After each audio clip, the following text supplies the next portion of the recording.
pour recommencer le processus depuis le début. Entre la chaleur étouffante de l'atelier, le stress grandissant et le décompte implacable du chronomètre, il fallait improviser une solution d'urgence.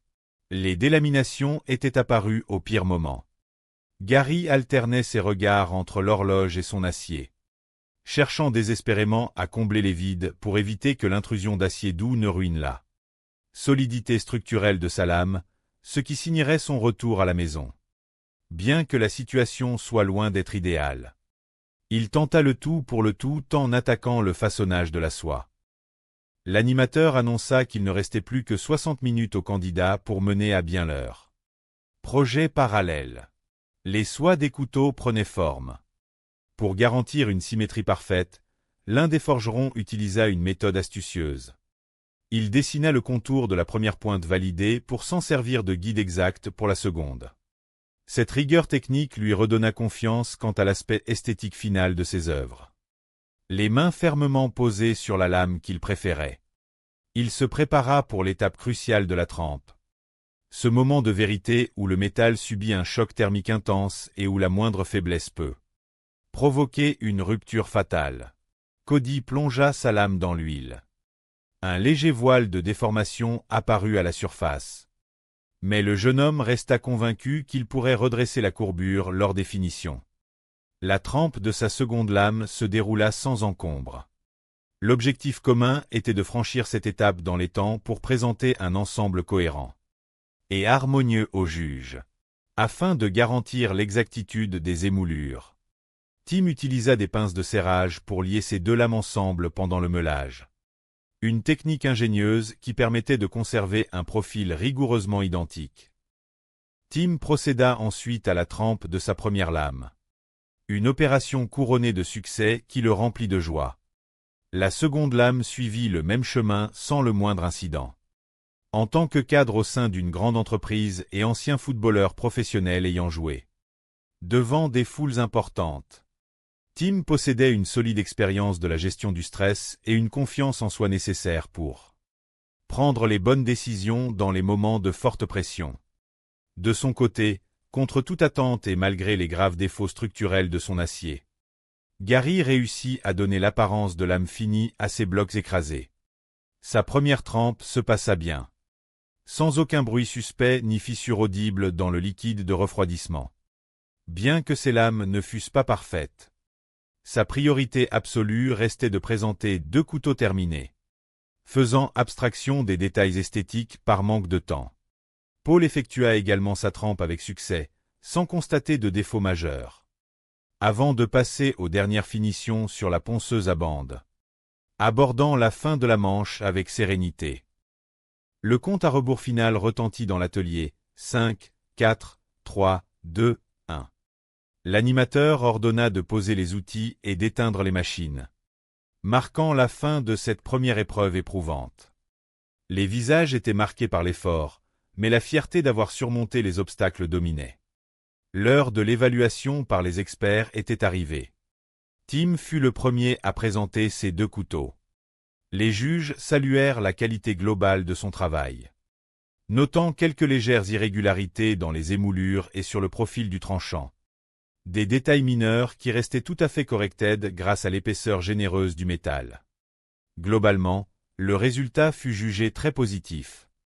Paul présenta ensuite ses œuvres, qui se distinguaient par une grande ressemblance mutuelle. Les juges apprécièrent particulièrement le choix artistique et technique d'avoir placé les billes d'acier d'un côté et la structure homogène de l'autre, offrant un métal solide et des lignes soignées qui demanderaient simplement un léger nettoyage en cas de qualification pour la suite. Cody s'avança à son tour. Ses lames présentaient une excellente longueur, une rectitude remarquable et une belle fluidité dans les lignes. Malgré quelques imperfections mineures de surface, les juges exprimèrent leur plaisir à le voir travailler et le félicitèrent pour la qualité de sa production. Enfin, Gary soumit son travail à l'œil critique du jury.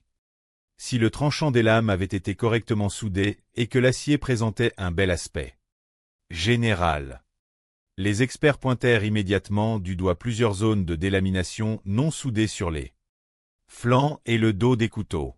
De plus, les profils des deux pièces manquaient de similitude et leur longueur restait un peu juste pour entrer parfaitement dans les critères imposés. Après délibération, le verdict tomba. Les juges choisirent d'éliminer Gary. Bien que le jeune homme ait relevé le défi avec courage et fierté, le manque d'identité parfaite entre ces deux couteaux et la présence de faiblesses structurelles majeures exigeait un travail de rattrapage trop important par rapport à ses concurrents. Saluant son absence totale d'abnégation négative et son esprit de camaraderie, l'animateur le remercia chaleureusement. Gary quitta la forge avec le sourire, ravi d'avoir partagé cette aventure avec d'autres passionnés d'objets tranchants. Les trois forgerons restants, Paul, Cody et Tim, reçurent les félicitations du jury pour leur qualification en deuxième manche. Le nouveau défi consistait à corriger les remarques des juges et à ajouter une garde ainsi que 2 manches sur leurs lames respectives pour en faire des armes pleinement opérationnelles. Le tout en un temps record de 2 heures. La tâche s'annonçait immense, car réaliser 2 gardes et 2 manches ajustées en si peu de temps représentait un véritable tour de force technique. À l'issue de cette manche, la durabilité et le tranchant des couteaux seraient testés lors d'épreuves de coupe et d'estoc sur des sacs de frappe. Le signal du départ fut donné, et l'atelier s'anima de nouveau. L'intégration d'une garde était un excellent révélateur des compétences de finition d'un artisan. Paul se réjouissait de travailler le laiton et l'acier inoxydable, des matériaux durables et esthétiques. Pour façonner ses gardes en laiton, il coupa une section métallique, utilisa la perceuse à colonne pour percer une série de trous rapprochés, puis sépara la pièce en 2 pour obtenir les bases de ses éléments. Pendant que Paul progressait avec méthode, Cody rencontrait des difficultés pour ajuster la garde sur la soie de sa lame. Constatant que l'ajustement mécanique n'était pas aussi serré qu'il le souhaitait, il prit la décision radicale de souder directement la garde sur la soie. Cette méthode comportait un risque majeur. La chaleur intense de la soudure pouvait annuler les bénéfices du traitement thermique précédemment appliqué sur la lame. Bien que le résultat esthétique fût altéré, la fixation tenait bon, permettant à Cody de poursuivre sa course contre la montre. L'animateur annonça qu'il ne restait déjà plus que 90 minutes. Un autre forgeron, ayant opté pour une garde plate soudée, réalisa avec effroi qu'il avait soudé son élément à l'envers. Une erreur de débutant due à la précipitation qui lui fit perdre de précieuses minutes pour la corriger et la replacer dans le bon sens. La tension montait à mesure que le temps s'égrenait, et la crainte de ne pas terminer les 2 couteaux planait sur l'atelier. Une fois les gardes fixées, il fallut s'attaquer au façonnage des manches. Après avoir tracé le contour des soies sur les blocs de bois choisis, les forgerons percèrent des canaux pour y insérer le métal. Lors de l'assemblage de sa dernière pièce, Paul constata qu'il manquait 2 cm de bois pour atteindre parfaitement la garde. Pour combler ce vide, il inséra une pièce intermédiaire en nickel, ajusta un nouveau morceau de bois percé en quelques secondes à l'arrière, et obtint ainsi un manche complet. La fabrication des manches s'avérait laborieuse, et le soulagement ne serait total qu'une fois la seconde pièce achevée.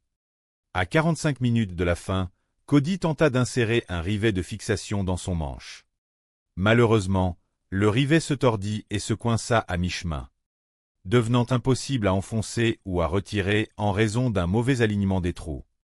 Sans un assemblage solide des manches, les couteaux ne pourraient pas être soumis au test des juges. Face à ce mur technique, Cody choisit de couper le rivet tordu, de percer un nouveau conduit et de compter sur la solidité de la colle époxy pour sceller le tout, bien que la quantité de colle utilisée semblât un peu juste pour garantir une tenue parfaite. À 20 minutes du terme de la manche, les manches collées se présentaient encore sous la forme de blocs massifs. L'histoire de la compétition avait montré que de nombreux candidats avaient été éliminés à cause de manches trop volumineux, anguleux ou inconfortables à prendre en main.